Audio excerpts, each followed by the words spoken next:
We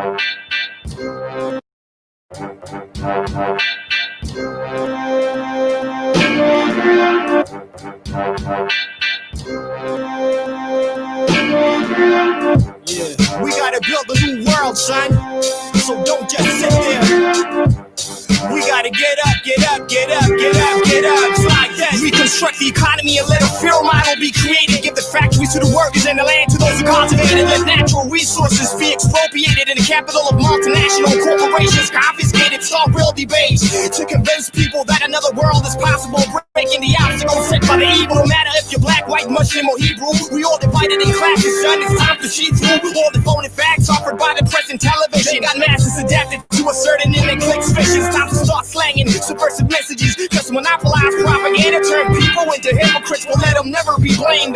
Cause we're the one who gotta restructure their thoughts, get facts, and change brains. Gotta turn people into soldiers, not victims.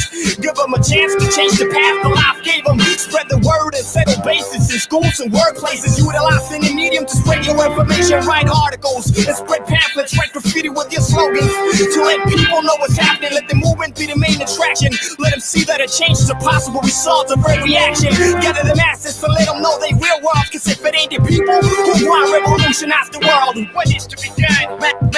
Mash nail, liberal pen. Erase all the lies you implement. Fight consumption. Erase all the lies you implement.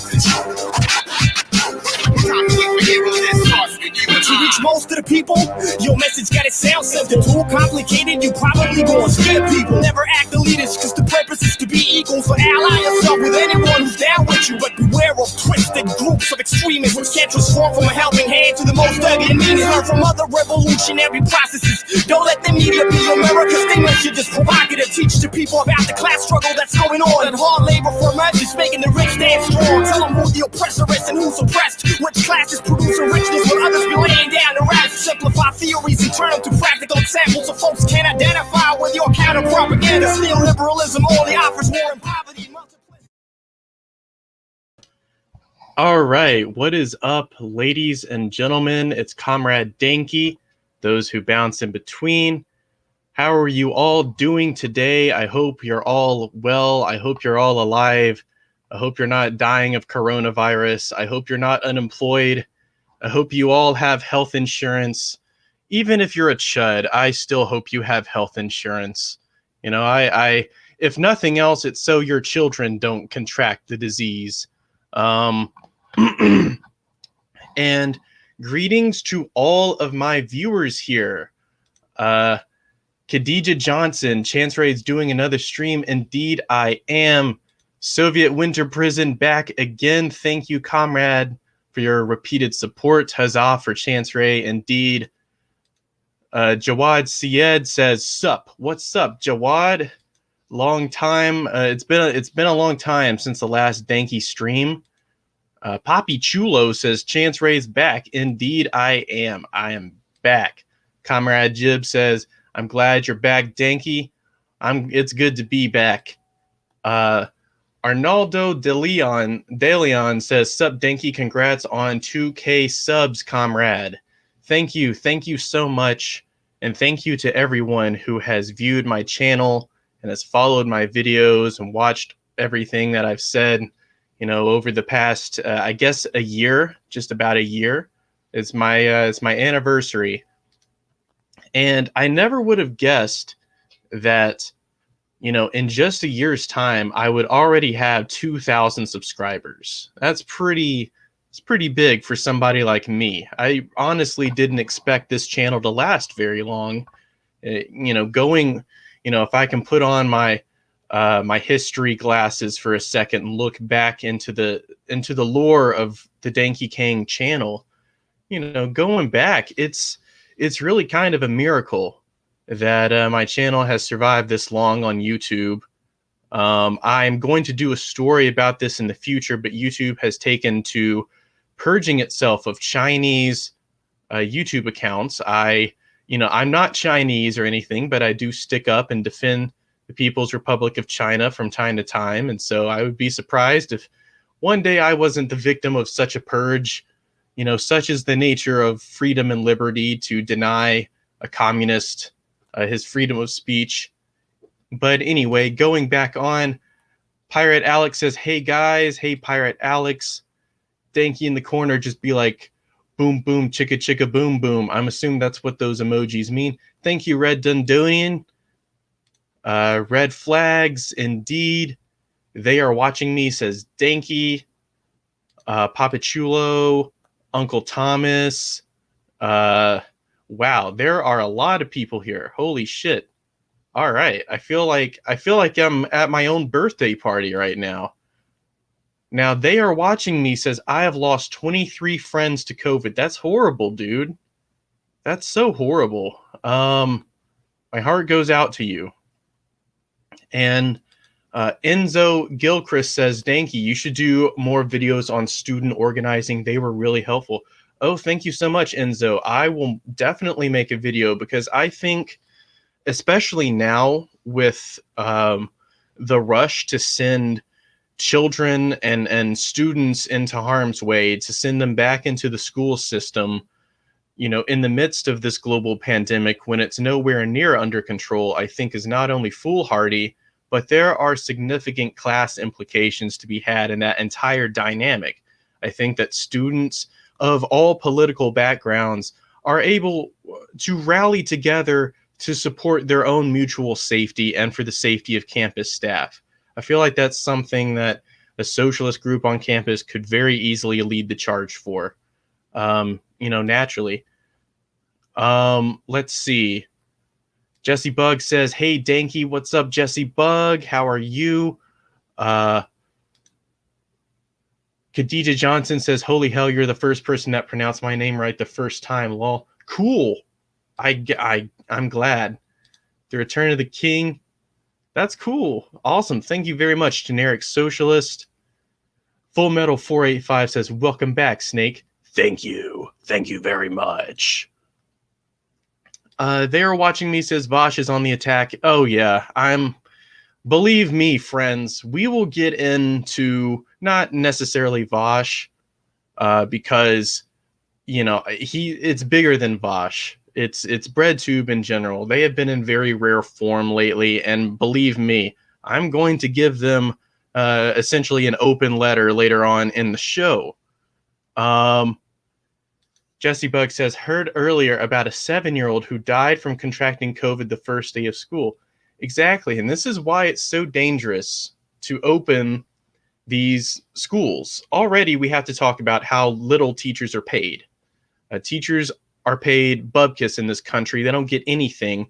And to expect them to enforce social distancing measures in a classroom consisting of 30 unruly, like 4 or 5-year-olds, 6-year-olds, let me tell you this. Kids they like to jump around. They get hyped up. It's all the sugar. It's all the cartoons. All right. They watch these cartoons. They get all hyped up and they want to bounce off the walls. They want to go play. They want to go have adventures. They don't want to be stuck in a classroom standing 6 feet apart wearing a stuffy mask, risking their lives if they're even, at the maturity level enough to comprehend how risky it actually is. So it's very disappointing to see, the adults, the people in society who are, supposed to be in charge and supposed to look after kids. They're just sending them back into the firing line. Like, all right, a few of you are going to die probably, but, we got to keep the train chugging, people. Soviet winter prison says the state of America right now is absolutely horrifying. Just everything is happening right now is leading to massive casualties for reasons relating to capitalism. And that actually leads me into my first big point that I wanted to make in this video is that we have reached 160,000 plus deaths from coronavirus. And I mean, let's just do a little math right here. I got my calculator here because I'm bad at math. 160,000 divided by 3,000. I think how many died during 9/11? Let me look that up. because this is important. All right, so about 3,000 casualties in 9/11. So this has been the equivalent of 53.3 9/11 scale events in terms of the death numbers. In terms of how many are crippled from this, it's in the millions now. All right, so this is an absolutely devastating pandemic. And all notions that the economy, it's wavered, but it's somehow going to stabilize in the months to come, in the years to come, it's completely outrageous, because the amount of people who have been crippled by this, not just economically, but physically crippled by this disease, they're not going to go back into the workplace spry and with a pep in their step. I can tell you that right now.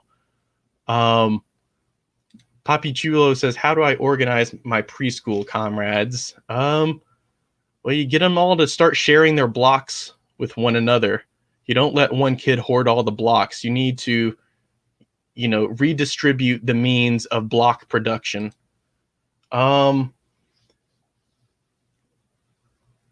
So, yes, 160,000 deaths from coronavirus.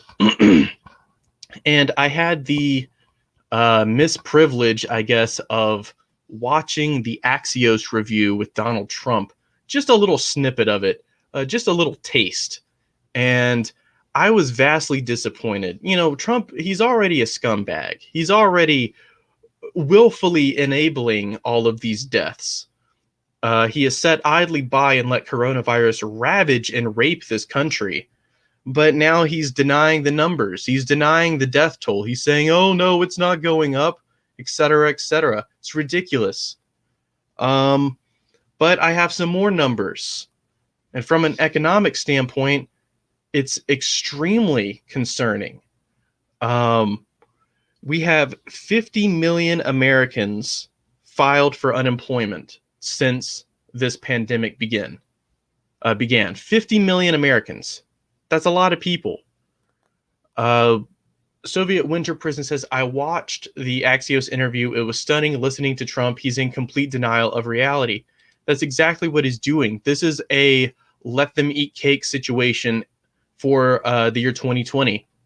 Because Trump is sitting up in his ivory fucking tower in the White House, completely buried his head in the sand, and he's not listening to anything.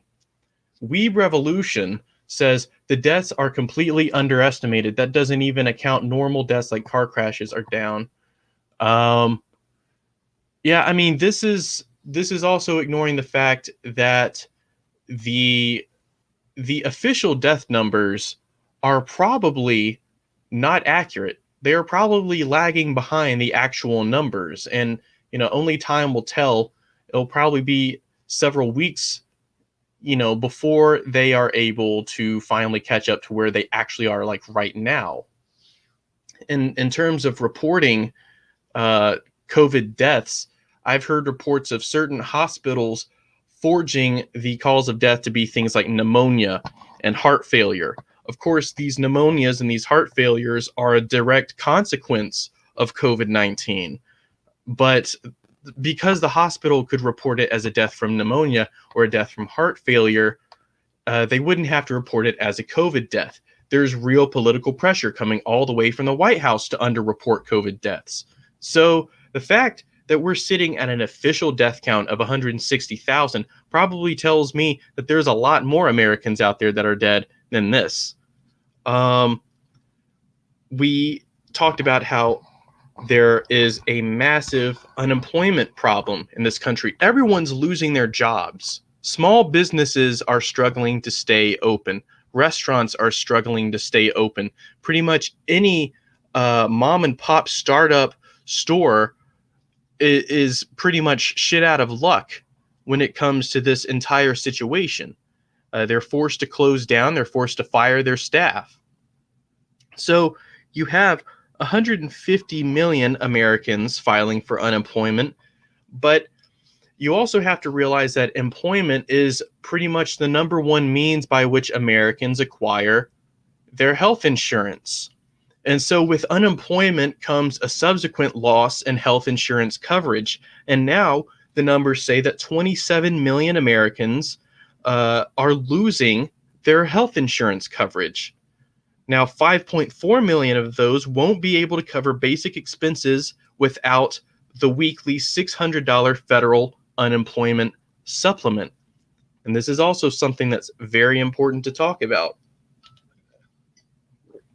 We not only have a pandemic, a global pandemic that is an extremely contagious, extremely deadly novel disease that is ravaging the country, but we have a co-occurring economic collapse. We have a full-blown social unrest on a national scale across the country. And in the meantime, in Washington, our president, our brilliant commander-in-chief, he's sitting by, he's watching a lot of TV, folks. Let me tell you, I watch a lot of TV, and my experts tell me, my pieces of paper tell me, my graphs tell me that we have the death toll is not that bad. It's not that bad, folks. Let me just tell you this. So anyway, we have a president whose head is stuck so far up his ass, he doesn't understand reality. He lives in his own bubble. He lives in his bubble where he's the ultimate victim. And meanwhile, the country is literally burning to seams around him. Now, let me ask you this. Let's say that we invented like a time travel machine and we could send like a message back to the year 2016. Imagine if we told them in 2016 that in 2020, Trump would be the president. He would start locking up nonviolent protesters in jail using government goons, anonymous government goons. 50 million people would file for unemployment. 160,000 people would die of a virus. Millions more crippled. You're going to have nearly 30 million people lose health insurance coverage. And you're going to have worldwide or nationwide protests. So imagine going back in time in 2016 and telling that to people. Do you think they would honestly believe you, or do you think that they would say, oh no, that's a completely fabricated, unfeasible scenario? Things might get bad under Trump, but things would never possibly get that bad. I remember liberals saying this. They said the powers that be would reel Trump in and keep him from tearing the system down. And the hilarious thing is that time has showed that all of the so-called alarmists in 2016 who warned that Trump would, literally destroy the country, they were right the whole time. The country's falling apart at the seams. That's the point of this stream, is I'm going to talk about how America is fundamentally failing as a society. We are sending our children into the flames. We're saying, go on, children, there's no fire, nothing to worry about whatsoever. We are sending them to their deaths, forcing them back to school. We are sending the workers to their deaths, forcing them back to work. We are forcing the working class out of their homes by evicting them because they can't pay rent, because they're not employed, because the business shut down, because there is a global pandemic and a lack of a government response. All of these problems are interconnected. It's a vast spider web of fuckery that is bombarding the United States. And this tower, this house of cards, is quickly crumbling down around us, ladies and gentlemen. So another interesting thing, I mentioned the $600 federal unemployment supplements. Many people, millions of people, are relying on these federal income supplements to survive, to pay their rent, to buy groceries, to buy medicine. And without that supplement, they are fucked. Just keeping it real. People are facing homelessness in this country. And meanwhile, in Washington, Government gridlock is preventing unemployment supplements to be released. Republicans are demanding the very bare minimum for the people. Of course, they'll give trillions to Wall Street. The Democrats, too, they'll give trillions to Wall Street. But when it comes to the American people, even $600 a week is deemed too much. And consider how much rent costs in major cities, cities like San Francisco, where rent could easily be $1 or $2 grand a month. There's no way your little government supplement wouldn't even cover half your rent cost. What are people supposed to do? Now, we also have an eviction crisis in this country. 30 to 60% of tenants in every state in this country is set to be evicted this month. Some countries like West Virginia and Tennessee, the eviction rates are near 60%. 60% of tenants are set to be evicted by their landlords. Why has there not been a mortgage and rent freeze? Why has there not been a ban on evictions? Why have these things not happened? I'll tell you why. It's very, very simple. This is class warfare. This is what the bourgeois does. They destroy the working class. They pillage the working class. They use us for our labor, and then they discard us. They don't care about helping us. They don't care about bailing us out. We exist solely to bail out Wall Street. We exist solely to lift up big business. That is our purpose here in this country as the working class, according to the bourgeoisie. So they could care less if 60% of rent payers are going to wind up on the street at the end of the month because they can't pay their rent. In major cities like New York, we have almost 20% unemployment. Think about that. How are you supposed to pay rent in a major city like New York if you can't get a job? And if your unemployment supplements are running out? The class war, the class antagonisms are going to be intensified so dramatically in the coming months that this spontaneous uprising that we've seen in the George Floyd movement could very easily turn into a revolutionary situation. And I'm not just saying that to be hyperbolic or to be provocative. I'm saying this as a legitimate consideration of the material conditions that our society is facing, the dialectical conditions that our society is going through right now. It is exacerbating the class antagonisms to such an extent. This is such an intensification of the class struggle that a revolution is the only thing that I feel like is in the foreseeable future. I don't see us getting back to normal.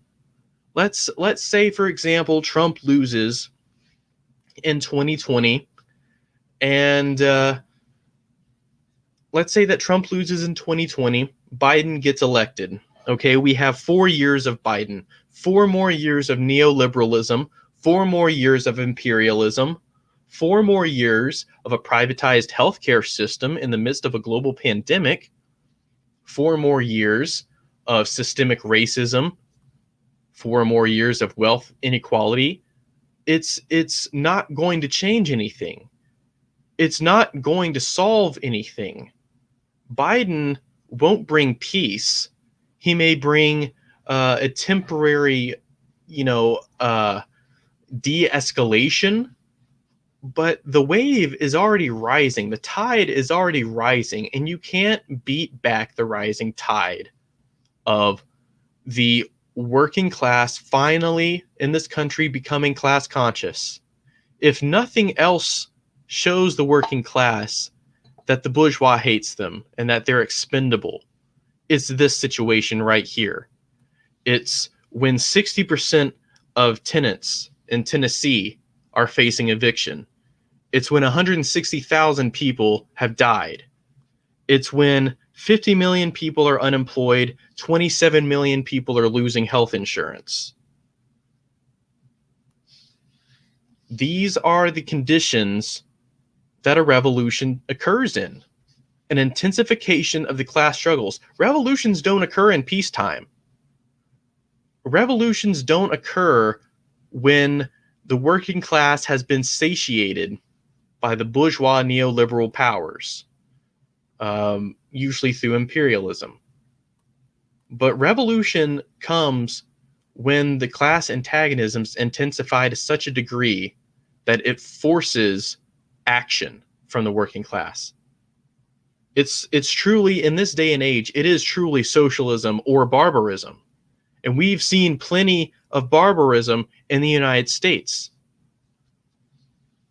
So let's give a little timeline of events.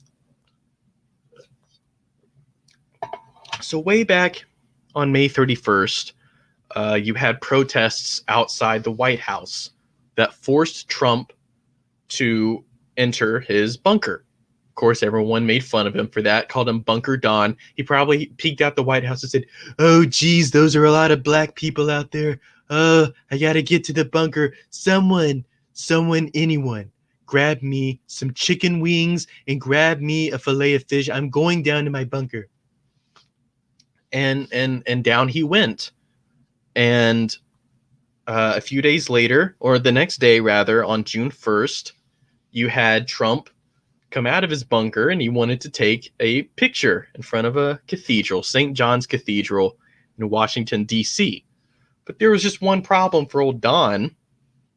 It's that there were protesters and there were clergy out in front of the cathedral who were telling Don that he wasn't too welcome in those parts, that they would prefer him to not speak in front of the church because he is an embarrassment to humanity, because he is a pure scumbag, orange fascist clown man baby, a failure to launch, waste of human skin. And Donald Trump didn't take too kindly to that, and so he tear gassed them. And then he held up a Bible in front of everyone and said, "This is a Bible." It's great. Classic. A classic virtue signaling Donald Trump. Now, on June 3rd, we had the first report of anonymous troops in Washington, D.C. These are the government feds, the goons that Trump sit in. And on July 11th, a protester in Portland named Donovan Labella was shot in the head by a rubber bullet fired by these federal troops. So, and I heard a protester make this point. They don't want us to escalate things, and yet they shoot us with tear gas. And so we put on a gas mask and they shoot us with a rubber bullet. And so then we bring shields, and then they start bringing batons or guns or whatever. So who is really doing the escalation here?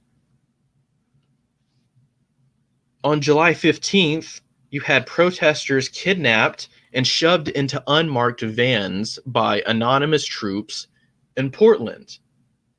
Now, if this doesn't sound like the doings of a fascist, I don't know what does.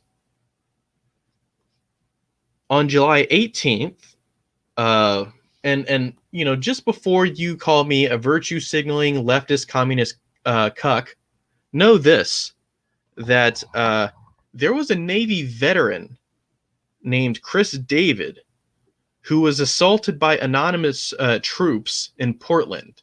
He approached them and asked them how their actions squared with their oath to uphold and defend the Constitution. And do you know what the troops did? They pummeled him with their billy clubs, broke his arms and several of his ribs. Let's see. I blocked I went ahead and blocked post-Nazbol Jucheism. This is a no-Nazi zone. Sorry. You have been purged, my friend. Let's see. On July 22nd, Trump dispatched federal troops to Chicago and Albuquerque under Operation Legend. Now, he calls it Operation Legend. It might as well be called Operation Fascism, because this is essentially what it is. Under Operation Legend, Trump has dispatched forces to occupy Kansas City, Cleveland, Detroit, and Milwaukee. He's also occupying, as I previously mentioned, Chicago and Albuquerque. And he suggested dispatching them to all major cities, specifically mentioning New York, Philadelphia, Baltimore, and Oakland. You have the cooperation of several government organizations under Operation Legend. You have the FBI, you have the U.S. Marshals, the DEA, and the ATF. So this is the state apparatus stamping down on the people. This is the function that the state has under a dictatorship of the bourgeoisie. It exists solely for the purpose of upholding capitalist interests. And when the people start taking to the street and demanding justice and demanding equality, the state stamps them down. The state apparatus stamps them down.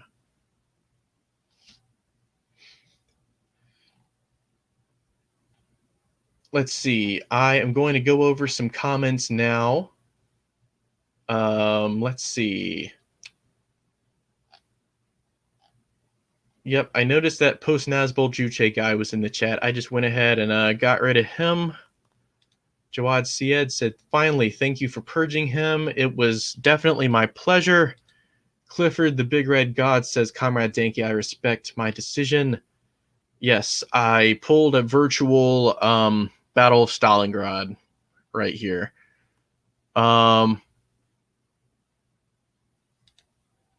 They are watching me, says, defend Jason Unruh publicly. Okay, so Jason Unruh, this is from what I understand. He got into a little spat with an anarchist user named AnarchoPack. And AnarchoPack decided to dox Jason Unruh. Mind you, this is just what I've heard. I don't know if this is the case. You'll have to tell me otherwise. But from what I heard, AnarchoPack doxed Jason Unruh.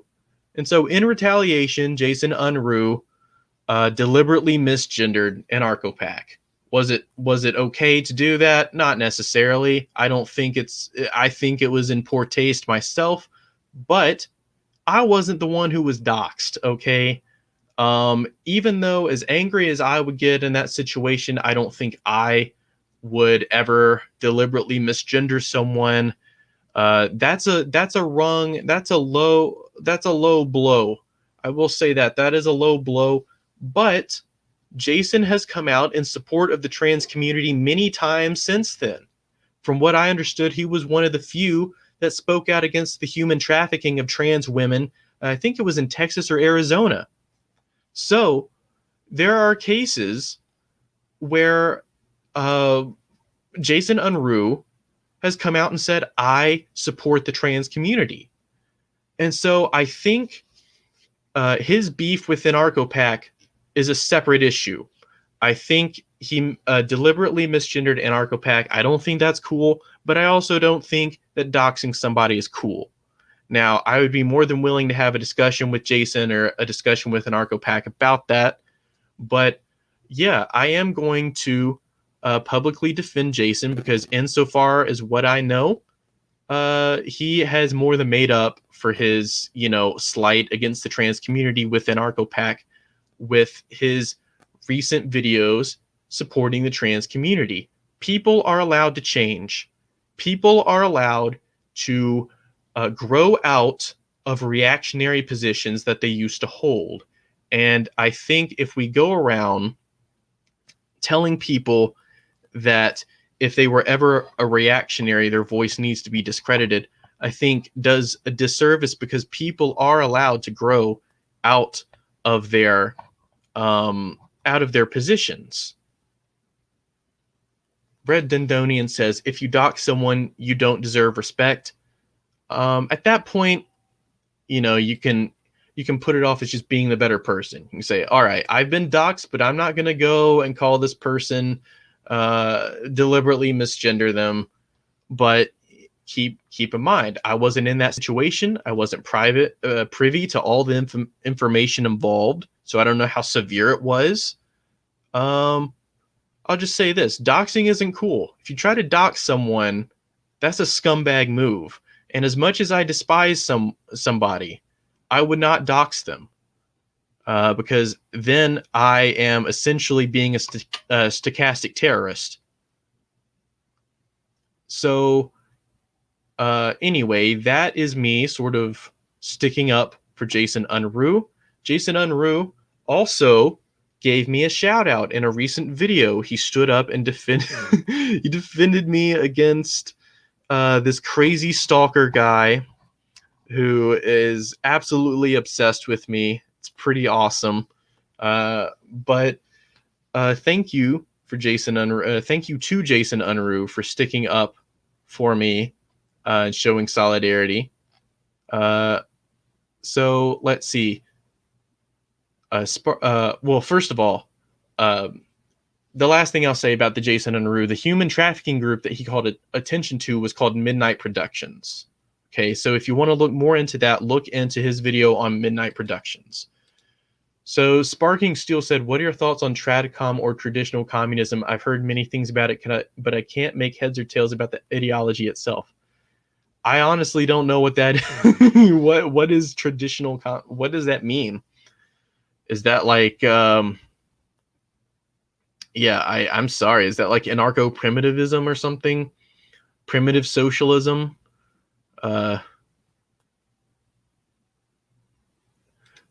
Justice now said the Fat Controller is now doxing Jason Unruh. Yes, for those of you who are out of the loop, Fat Controller is the stalker guy. He's absolutely insane.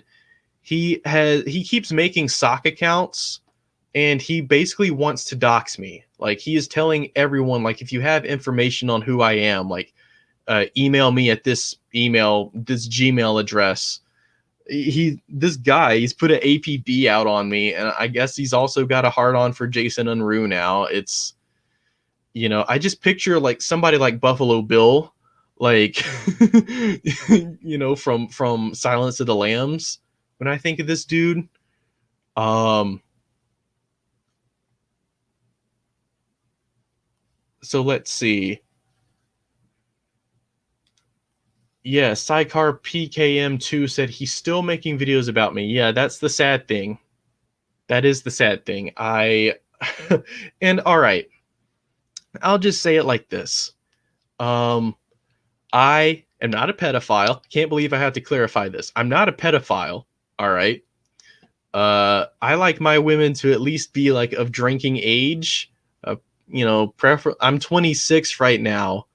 So, I'm not going to go out there and look for an underage girl to have sex with. So that's already strike one against Fat Controller. Claimed I was a pedophile.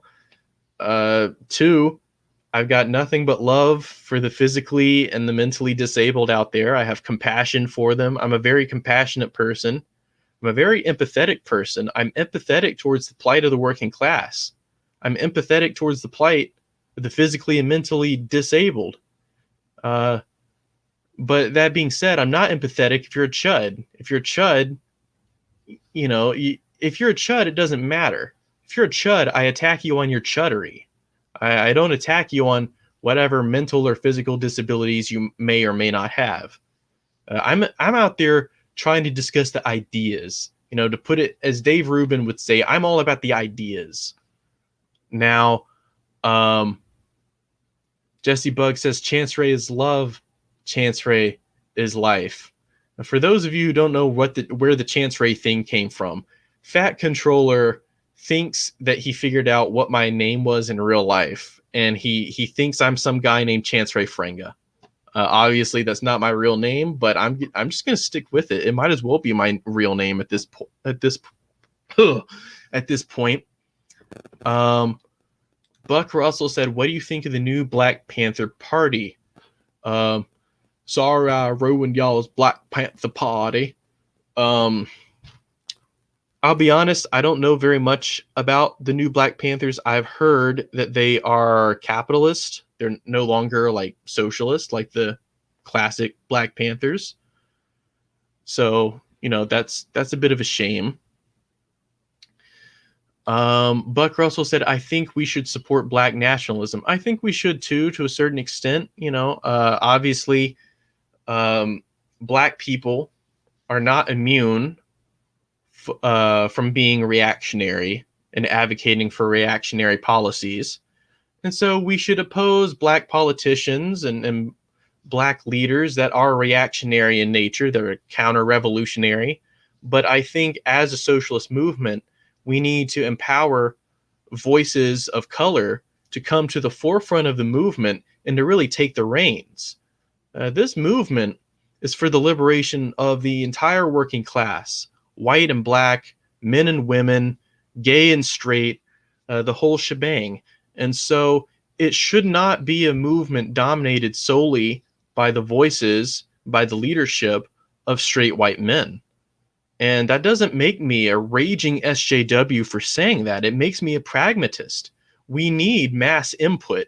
We need to follow a mass line. And so in order to do that, you have to be in touch with the masses. And how are you going to be in touch with the masses when your leadership consists solely of straight white male leadership, and you aren't having voices of color, you aren't having LGBT voices in the room, you aren't having members of that in your Politburo? This is why it is important for a vanguard party to consist of members of the working class who have directly experienced class dynamics, who have directly experienced a sort of revolutionary radicalism. And so because of that, I do think that we need to push for Black leadership in a socialist movement, women's leadership, LGBT leadership, and use our white privilege. If you're a white person, use your white privilege to empower people of color and to empower the politically disenfranchised. So that with all of that moving on, I have sort of I've composed an open letter to BreadTube. And this is an important message that I feel like I want everybody on BreadTube to listen to. So, dear BreadTube, let me start by saying that you're not all that bad. You have a large reach and a widespread appeal because of creative quality content on a myriad of topics, ranging from social issues and pop culture to systemic problems in our society, like issues of race, class, or gender. In general, you serve to push liberals, even conservatives, sometimes out of their capitalist bubble and get them exposed to ideas outside of the neoliberal corporate mind prison. But far too often, you allow the loudest voices in the room, voices like Vosh, Xanderthal, and Bad Empanada, to slander fellow activists, fellow fighters in the struggle for the liberation of the working class as fascistic, authoritarian, genocidal scum. They equate the actions of brave comrades trying to organize and fight against capitalism as being akin to the actions of Nazis and other fascists. They claim that communists are irrelevant, that our vast body of knowledge and experience throughout the history of our struggle is somehow archaic and unable to apply to modern circumstances. They claim that we don't care about organizing. Hilariously enough, and that communists only care about the aesthetics of the left. This is hypocrisy to an insane degree, considering how many breadtube bros proudly call themselves Marxist or socialist or communists. They love to rock the hammer and sickle and flaunt socialist aesthetics, only to turn around and slander and argue against real socialists and communists. This is not what the movement needs right now. It's time to stop. Stop slandering and attacking tankies, constantly calling us fascist authoritarians. Learn what the difference between fascism and socialism is before daring to call us fascists, and see how socialism and fascism are diametrically and politically opposed. Stop making bad faith arguments against communism using far-right propaganda. Learn how to check your sources, and maybe, just a pro tip, don't trust capitalist-funded media to give you a true and honest story. Stop claiming that communists blindly idolize past socialist revolutionaries. Realize that communists are highly critical of Stalin and Mao and Lenin and many other aspects of socialism's history, and that a practice of self-criticism is central to a communist party. We don't blindly worship these figures and consider these figures, we do consider these figures to overall be good and excellent contributors to the socialist movement and to theory. But we acknowledge that they're only human and they're flawed in certain areas too. No system is pristine, no revolution is perfect and without flaws. Stop turning people away from reading theory. Marxism-Leninism is more relevant now than ever before, and anyone who reads theory will tell you that you must understand theory to understand the class dynamics at play and to grasp the revolutionary situation. Understand that the role of the vanguard has to play, understand what the role of a vanguard is and how they have to play in a revolution. Stop accusing us of being elitist or sectarian, and understand a vanguard consists of the most theoretically knowledgeable and radical of revolutionary activism, and how it's necessary for the most advanced of these revolutionary activists to organize and form a party. Which leads me to my main point. Organize, organize, organize, organize. Join an organization. Join the Party of Communist USA. Join a union. Join your local Black Lives Matter protest group. And if none exist, then form your own group. And if all the groups in your area are liberal, then infiltrate them and turn them, radicalize them. What are you doing? Fight on the battlefield that lies right in front of your face. Every single city, every single municipality, every single town is a political battlefield that you can fight on. And the key to victory for the working class is organization along a Marxist-Leninist line, to organize a party along Marxist-Leninist theory. And this is another important point. Stop listening exclusively to these big YouTube personalities who do nothing but stream on Twitch, collect their Patreon bucks, and whine about how evil the tankies are. And listen to the people who are instead out there protesting and fighting against capitalist oppression.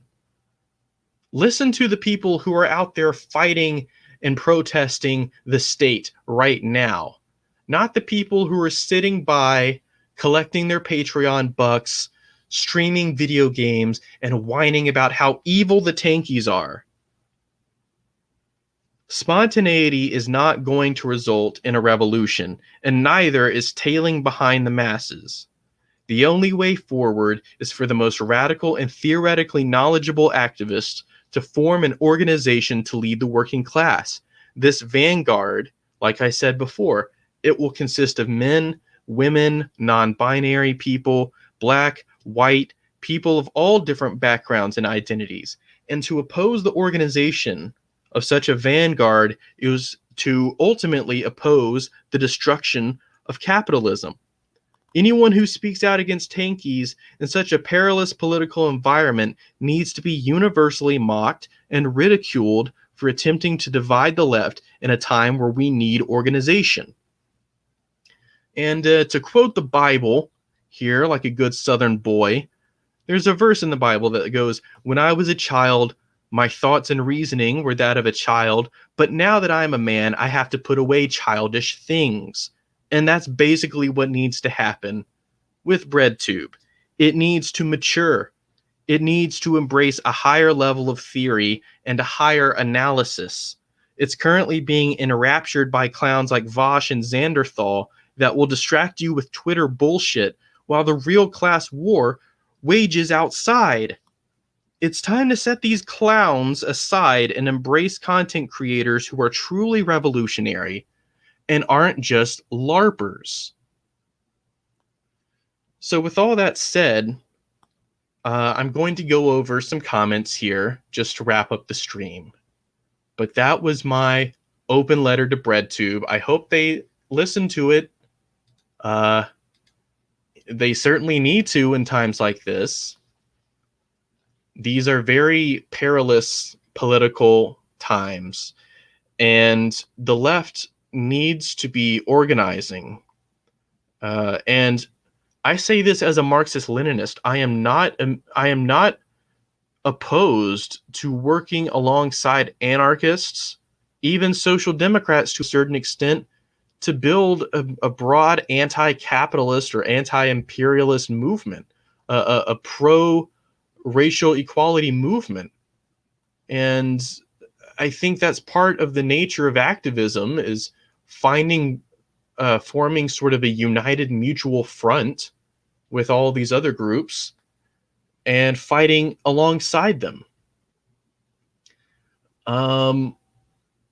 Let's see.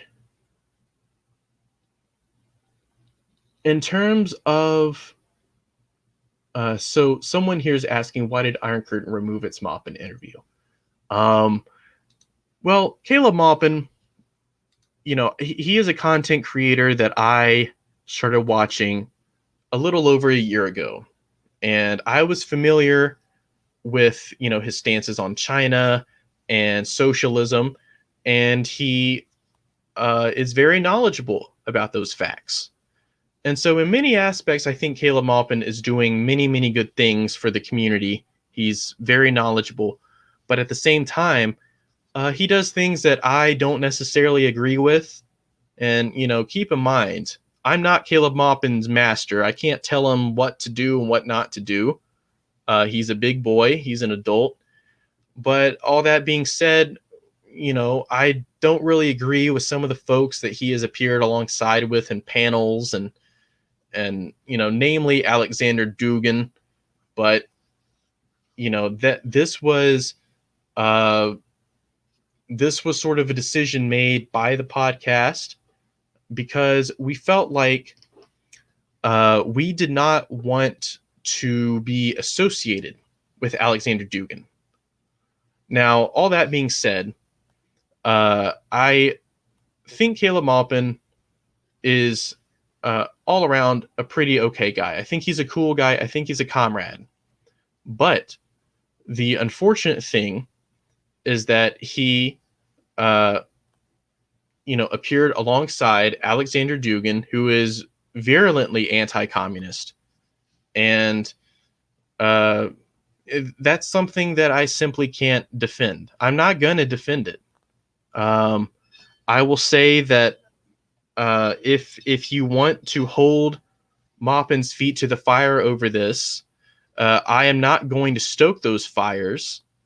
But I am also not going to endorse what Maupin did either. I don't endorse platforming fascists. I don't do this on my channel. But that being said, I can work with people like Caleb Maupin. I can make a video with someone like Caleb Maupin. I enjoyed the interview that we had. I felt like it was a good interview, but unfortunately, I am not responsible for the people that Maupin decides to platform. So,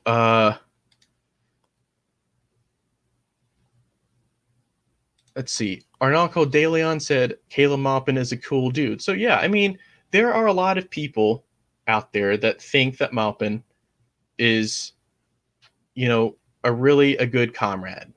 And I think that he definitely has some good takes out there.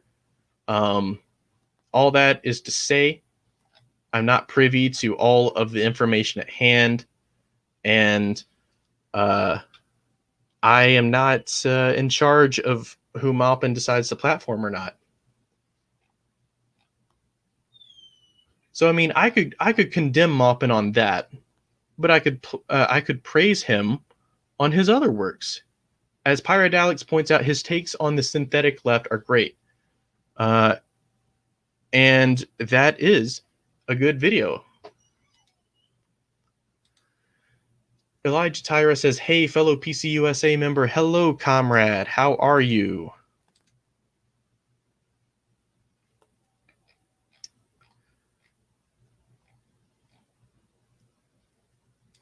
They are watching now. Says, thank you for listening to us, Dankey. Well, you're quite welcome. Thank you for listening.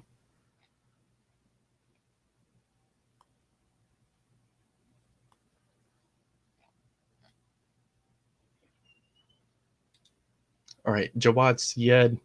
I didn't want to really, I didn't really want to end on the Maupin note, but says in an interview with someone, forgot the name, says inaccurate, blah blah blah blah blah. I will look more into this. All right, and if I feel like it warrants a video, I will make a video about this, because I felt like I was sort of taken off guard with that question, and I would have to look more into this whole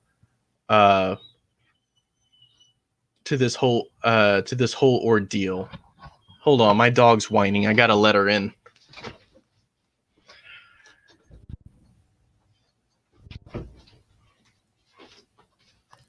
Anyway, Poppy Chulo says Maupin isn't transphobic. He's kind of a wacky guy, but I remember him saying how trans issues are human rights for him. In other words, Caleb says trans rights, and Caleb did say trans rights in his Vosh interview.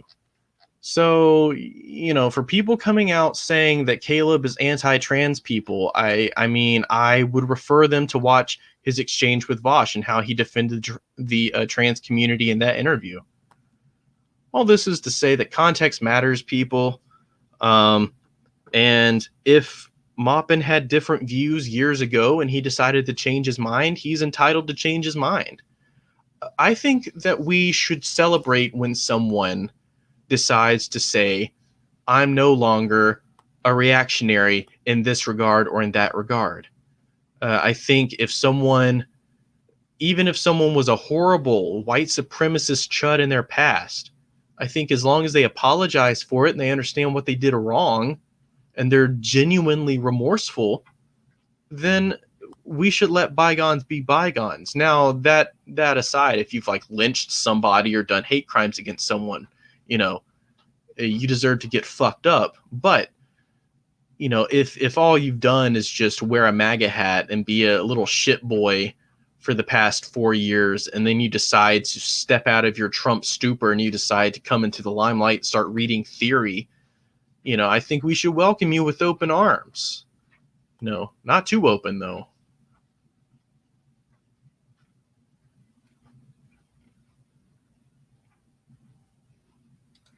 Andreas Sommerfeld says, do you plan to form a block with other small content creators to grow your channels? Absolutely. I absolutely do. This is one of the main reasons. This is actually the main reason why I made my leftist YouTube channels to subscribe to series. I think I'm going to be making part 4 pretty darn soon. But this is one of the reasons why, to show everyone smaller channels and to bring the community together. I feel like it's very important for us to be able to support one another, platform one another, and endorse one another's channels. They Are Watching Me says, do you a video with Jason Unruh? Do it for us trans anarchists in Arizona. Oh yeah, I'll do that. I was on a live stream with Jason Unruh, an Ewoks Unhinged live stream. So if you want to check me out, hitting it up with Comrade Unruh, check out that live stream. Let's see. Zach Campbell says, would you platform with someone who talked with people in the State Department? They've killed massive amounts of people. The people in the media promote it.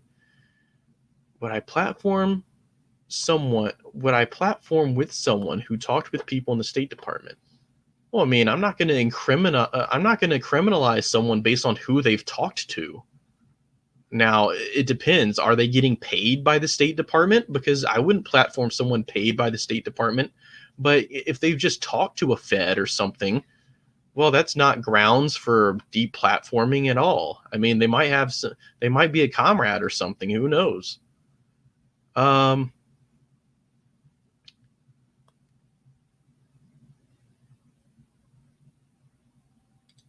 Let's see. Are you going to bring all 3 Ewoks on my show? Yes. Yes, that is the dream. The dream is to do a reaction.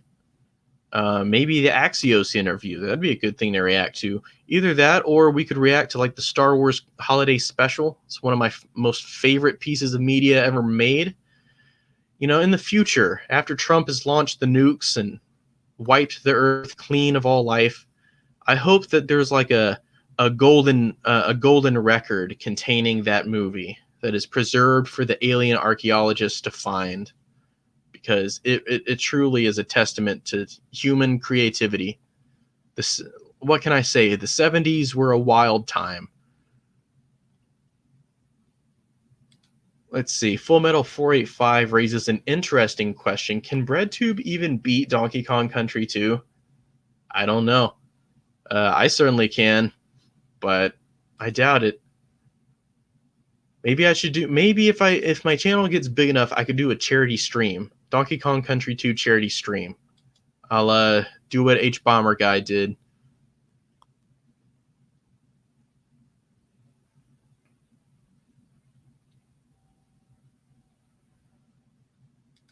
Ariel Ramua says, say trans rights Dankey. I'll say trans rights all day long. Trans rights, trans rights, trans rights, trans rights. Trans rights, ladies and gentlemen. I'll say it loud, and I'll say it proud. I'll say it damn proud. Trans motherfucking rights. Anyone who is against the trans community, to you I say trans rights. And that's all I've got to say about that. I love the trans community, and I'll always stick with them.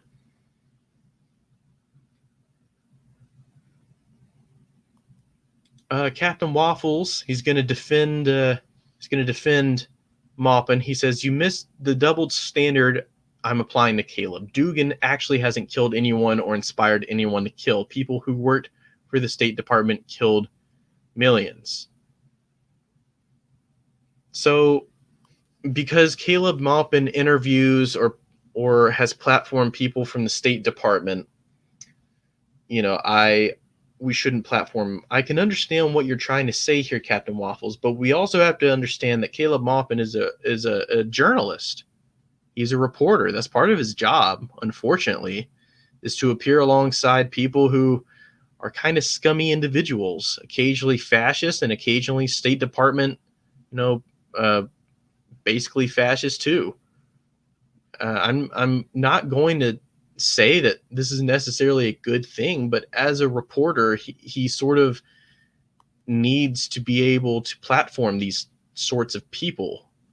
He doesn't necessarily need to platform them, but he's within his rights. He's within his journalistic rights to investigate these guys and to do reports on these guys.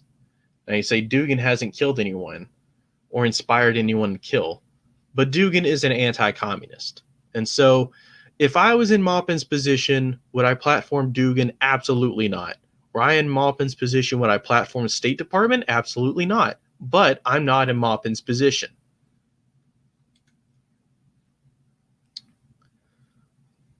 let's see. La Cabeza de Macbeth says first world cannot have a revolution, but it has a working class in which unruh is included somehow. Yes, I think that the first world could have a revolution. Look at Eastern Germany. That was a first world country, and they had a socialist society.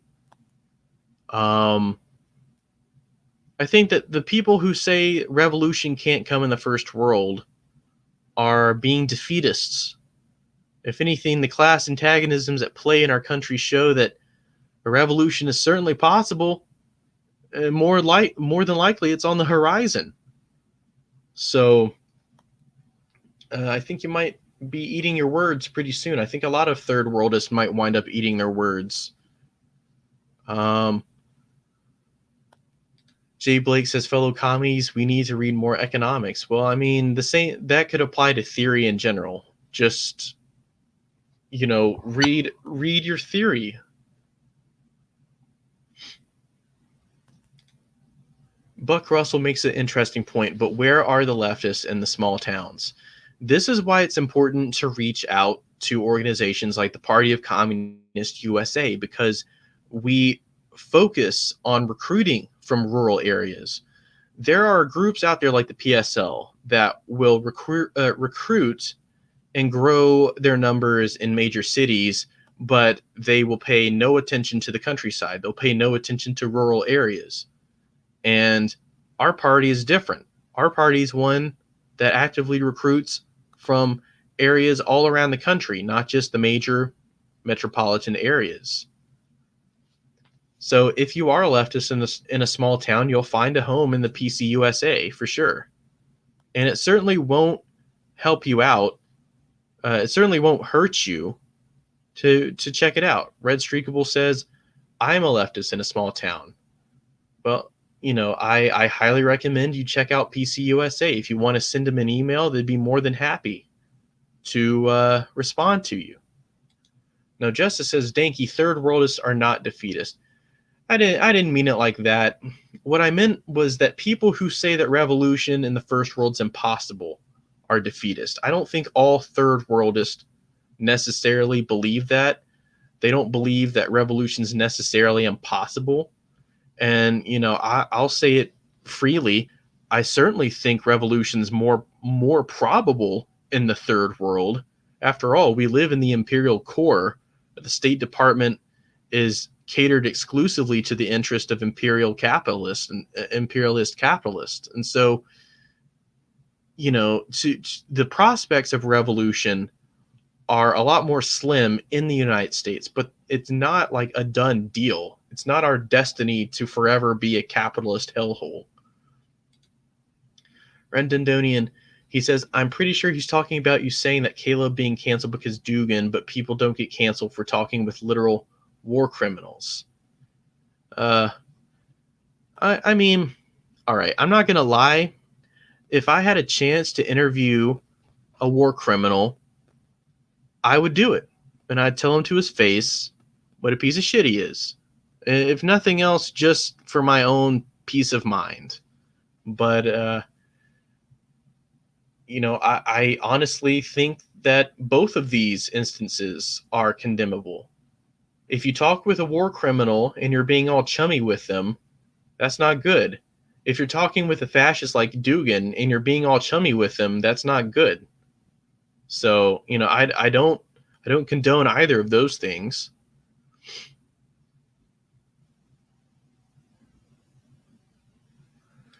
Maxwell Glover says the conditions in the first world must get worse, then revolution can come. I don't think they can honestly get much worse than this. We don't need the conditions to get worse. We need people to get organized. That's what we need right now. The conditions are bad. They could certainly get worse, but the conditions right now are very, very bad. I mean, 160,000 dead, 50 million filing for unemployment, 27 million losing health insurance, 60% of tenants in certain states being evicted. It can't get much worse than that, my friend. So I think the conditions are ripe. What we need now is organization. That's why I said in my open letter to BreadTube, organize, organize, organize.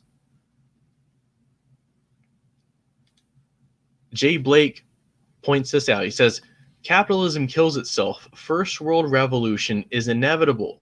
Through its success, it's not. Though its success is not, and that's true.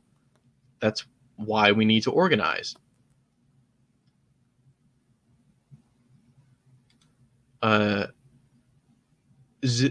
right. I can't pronounce this name. ZOMG T4ly. Oh my God, T4ly says also need to make sure we teach folks not to shit on others who are new to this. And that's something that I try to do. You know, if you're new to the movement, I'm going to be patient with you. I'm going to try to honestly explain like why you're wrong. Even if you're like the most rad lib of anarchides, you come at me with like bad statistics about the Holodomor and shit, I'm going to be patient with this. Like, I'm not just going to like write people off right away, especially because I understand that a lot of anarchists are new to being leftist in general. And so it's like, if we start gatekeeping and we start being assholes to people, how's that going to appeal to the masses in any way? You have to know your audience and you have to shape your message to the audience accordingly.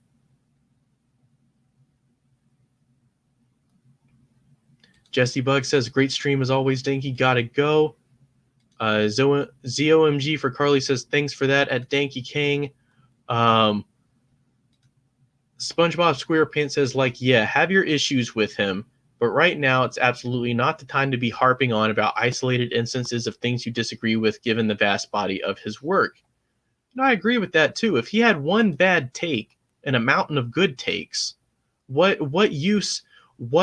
practical use is it to the movement to harp on that one single bad take and say, we got to cancel him, especially if he turns around and he's remorseful for it afterwards. You know, I didn't know if that comment was really referring to Unruh or referring to Maupin, but, you know, either way,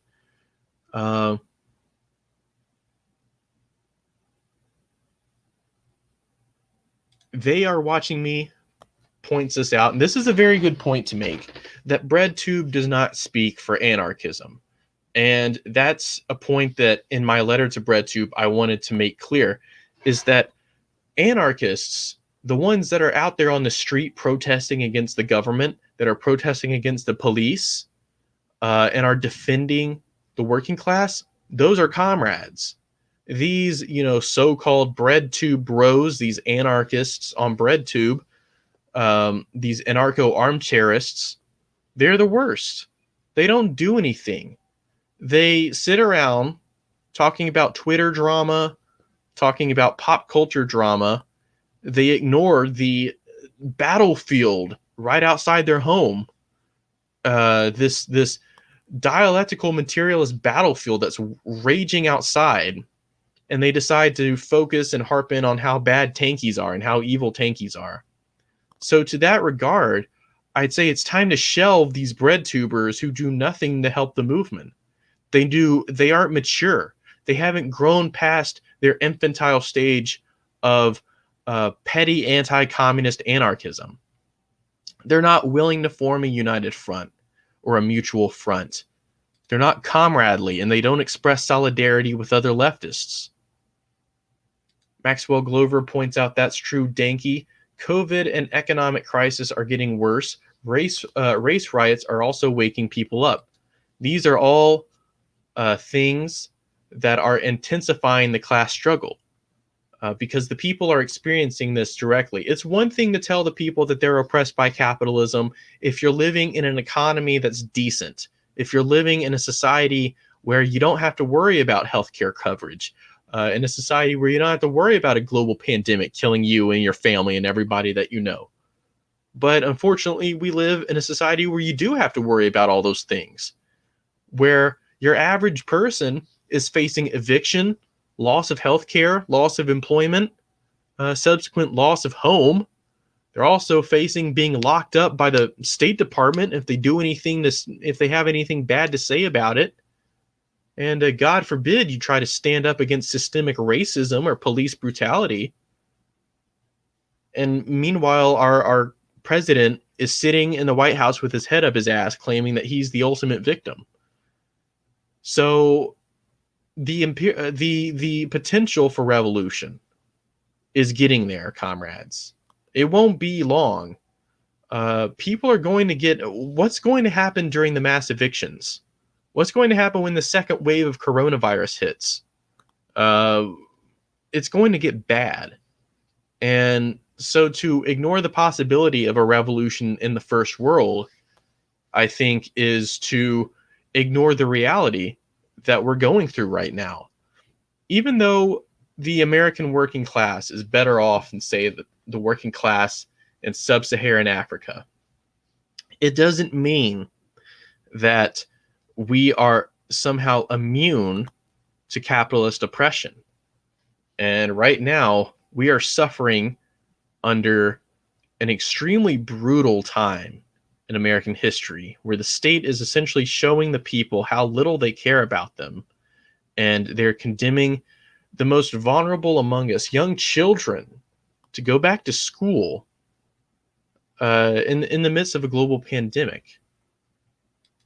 SpongeBob SquarePants says, I'm looking forward to Bay Area 415's upcoming video on socialism with Chinese characteristics. I'm new to their channel, but it's been very good from what I've seen.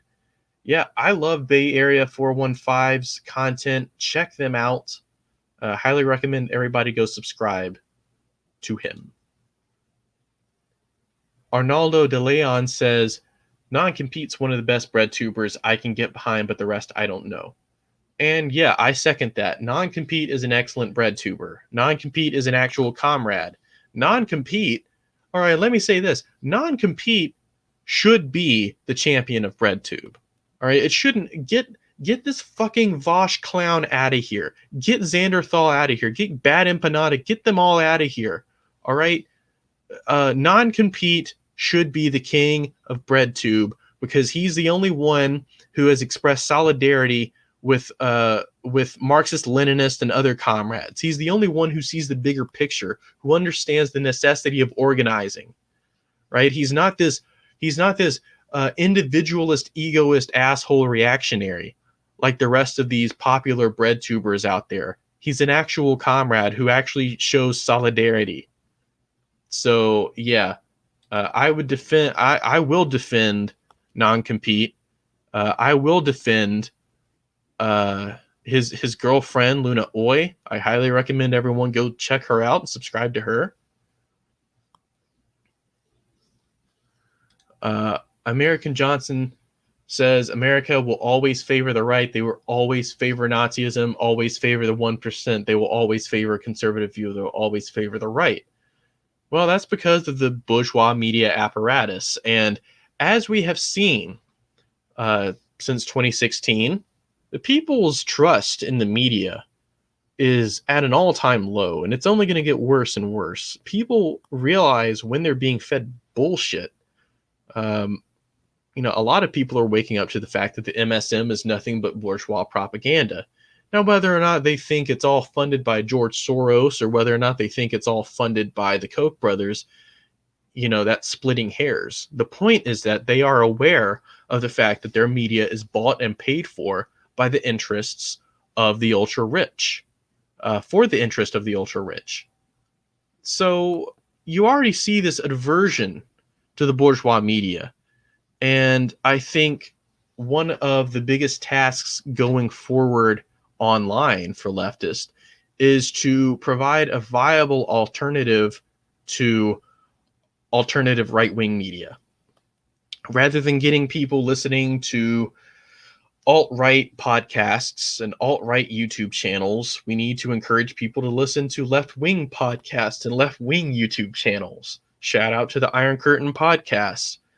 We just put out an episode the other day. I highly recommend everyone go check it out. Space Communist says, I've been watching BreadTube for years and still have no idea how to make bread. Yeah, in the same way. I put the wheat and I put the water in. I don't know how, I don't know what to do. I don't know how long to bake the dough for. I tried following BreadTube's recipe, but it's so disorganized. There's no, central guiding theory on how to make bread, and There's no bread vanguard to help me guide the way to making bread, so the whole thing just kind of fell apart.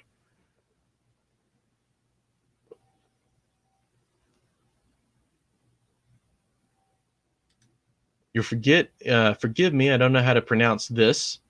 Looks like it's written in the language of the motherland, but he likes Luna Oi. She's a real Marxist. Yeah, that. A shout out to Luna Oi.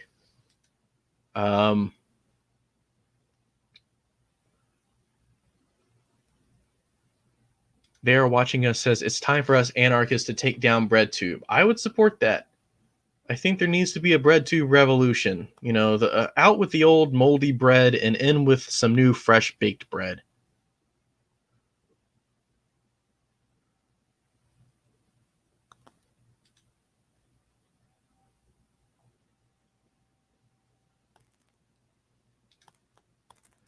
Is it an Iron Curtain or the Iron Curtain from ZOMG for Carly? It is the Iron Curtain podcast. That's who we are, and that's what we stand for.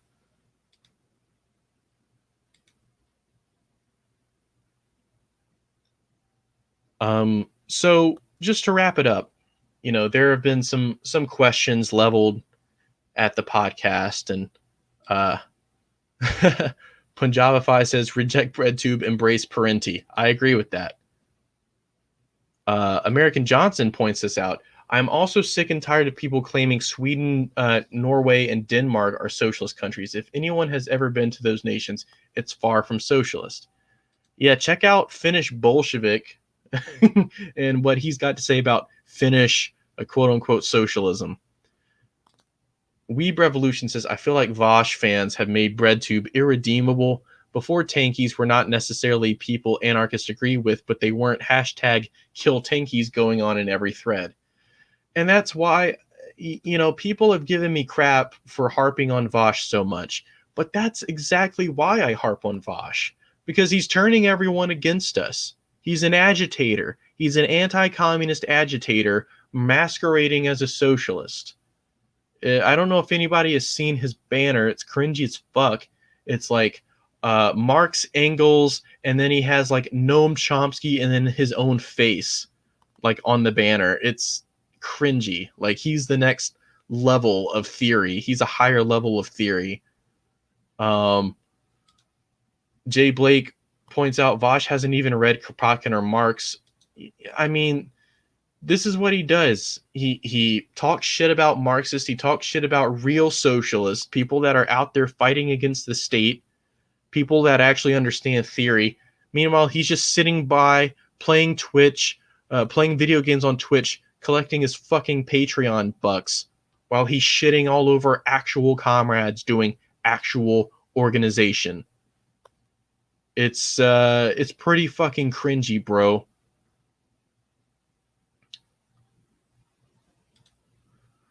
Let's see. Rick's Boy says, are there any big communist or at least leftist organizations I can join in the U.S.? I highly recommend you check out the Party of Communist USA. You can send them an email. I'll give a link to their website in the description. But yes, I highly recommend Party of Communist USA. They are a very principled Marxist-Leninist organization. We have commissions for anything you can imagine. LGBT rights, oppressed nationalities, women's commissions, a veterans commission. We have a little something for everybody down there, comrade, and we would certainly love to see you.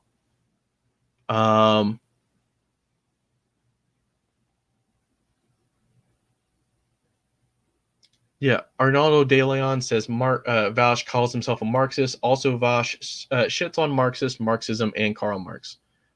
Yep. I mean, that's it in a nutshell. And it's not just Vosh. Let's be real. Vosh is the spokesman of these people, but it's not just Vosh doing this. It's Vosh, it's his fans, it's a bunch of other smaller bread tubers, Bad Empanada, Xanderthal, you know, I could go on and on. I've made several videos about other smaller bread tubers having equally bad takes. Now, here's the deal. I can have a disagreement with someone if they don't agree with, for example, Marxism, Leninism, I can still work alongside you. I can still protest alongside you. I can fight the state. I can fight the police. Fuck the police coming straight from the underground with my anarchist comrades who are there fighting alongside me. But if you're one of these anarchists who are sitting on Twitch and you're saying, oh, Dankey Kang, he's a tanky, red, fascist, authoritarian scum. He only cares about the aesthetics of socialism. I am the real socialist boy. I am the real leader of the movement. I have 180,000 subscribers, and I am basically like the next level of Marxist theory.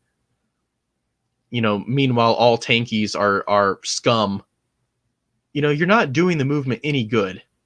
You're not doing the movement any good at all. In fact, you're being a reactionary. You're being anti-communist. You're aiding the right wing. You're aiding fascism.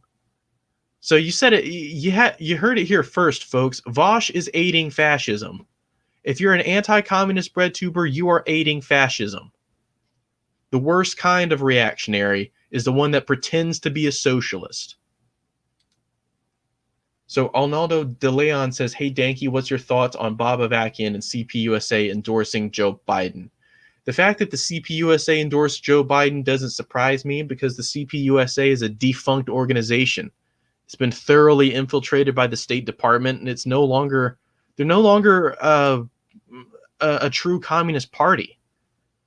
As in terms of Bob Avakian, his Bill of Rights socialism or whatever, you know, I'll have to look more into it. But as far as the cult of Bob Avakian, I think that he was a flawed person. I think that his theory wasn't necessarily the best, and I think that there are certain bourgeois elements to, American society that we just can't reconcile with the socialist movement.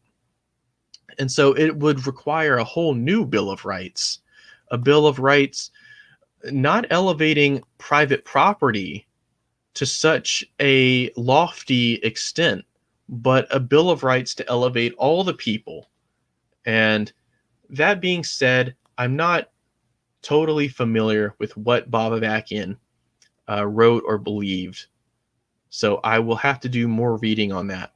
But as far as the CPUSA endorsing Joe Biden, that's typical for a defunct organization. It's no longer a communist party. It's essentially a wing of the Democratic Party at this point.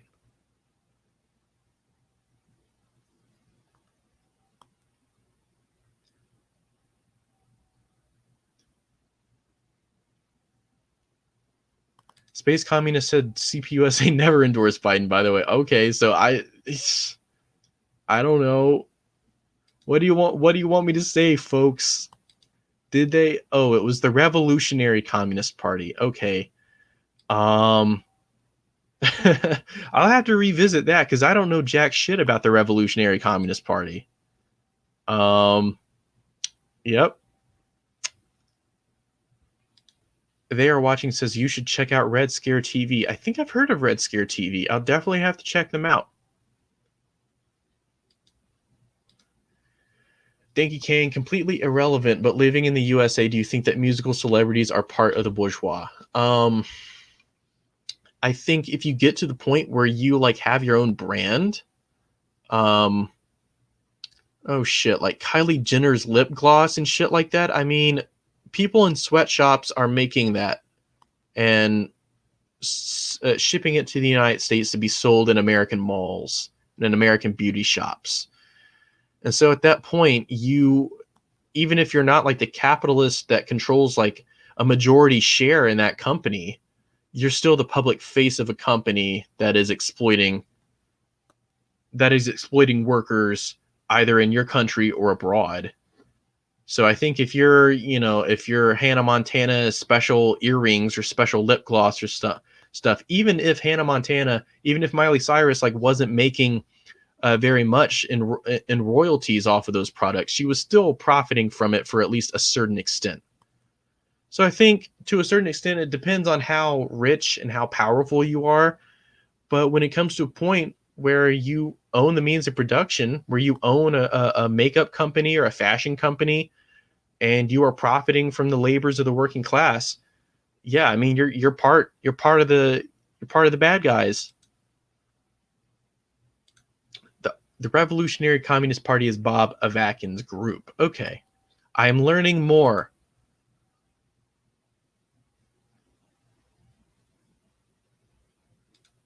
So Beyonce, Taylor Swift, and Rihanna aren't bourgeois. I mean, I don't know. You're asking the wrong tangy here, pal, because I don't know jack shit about any of these people. I know Taylor Swift's from Tennessee, but that's about it. They say the whole Kardashian clique is closer to landed aristocracy than bourgeois. I mean, they are very, very rich. So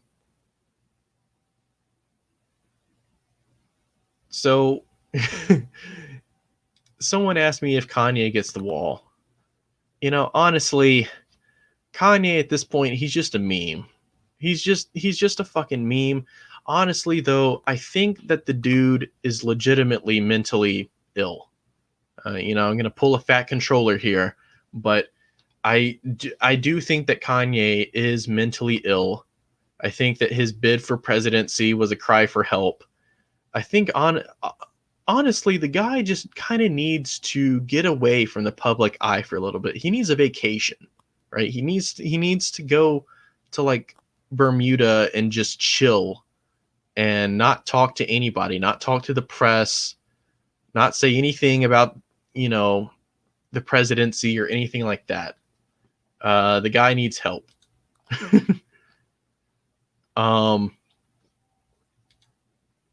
Yeah, ZoMG for Carly says Kanye's not taking his medicine, sadly.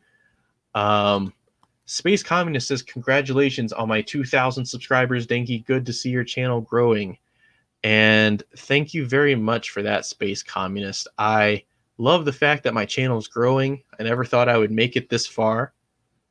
I thought for sure I would be purged from YouTube by now, but I'm here. I'm alive. It's a miracle. I feel like one of those soldiers like after D-Day or something. And I'm like, wow, how'd I make it through that? American Johnson said, when did you get the name Dankey Kang? Well, Dankey Kang, it came from Jeopardy, I think. There was somebody that was asked a question like, who's this famous Zelda character? And they said Dankey Kang. And it sort of became almost a meme at that point. But a long time ago, when I had my first YouTube channel, I wasn't active. I wasn't posting any videos, but I would watch a lot of political stuff. And it just so happened that that channel's name was Dankey Kang. And so when I started making political videos, I just sort of kept the name. And that's how the legend began. So thank you for thank you everybody very much for watching my stream this long. It's over an hour and a half long, and I appreciate everyone's patience. And stay tuned for the next one. I have 2,000 subscribers. I can hardly believe it. I am really, really looking forward to the next stream.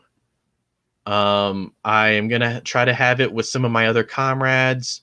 I think that'll be a lot of fun. And so thank you, everybody, so much for watching.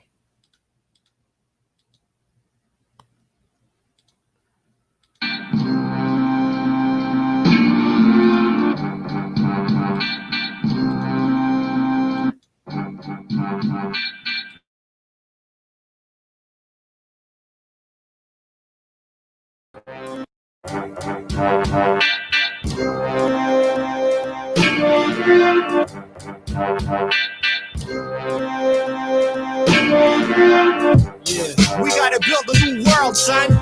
So don't just sit there.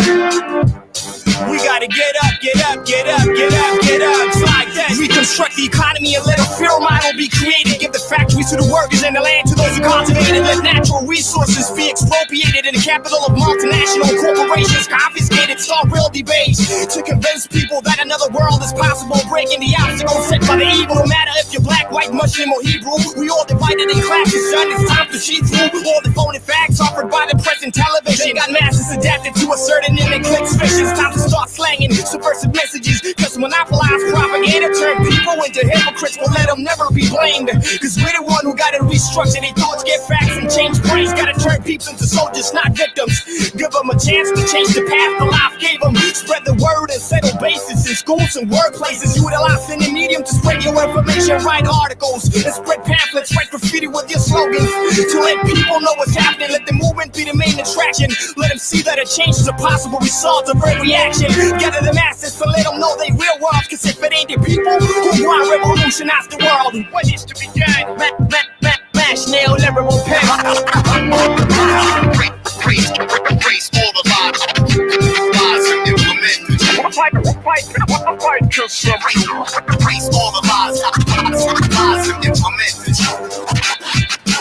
Time to wait for heroes that starts with you. To reach most of the people, your message gotta sound simple. Too complicated, you probably gonna scare people. Never act the leaders, cause the purpose is to be equal. So ally yourself with anyone who's down with you. But beware of twisted groups of extremists which can transform from a helping hand to the most ugly and meanest. Learn from other revolutionary processes. Don't let the media be your mirror, cause they message is provocative. Teach the people about the class struggle that's going on. And hard labor for much is making the rich stand strong. Tell them who the oppressor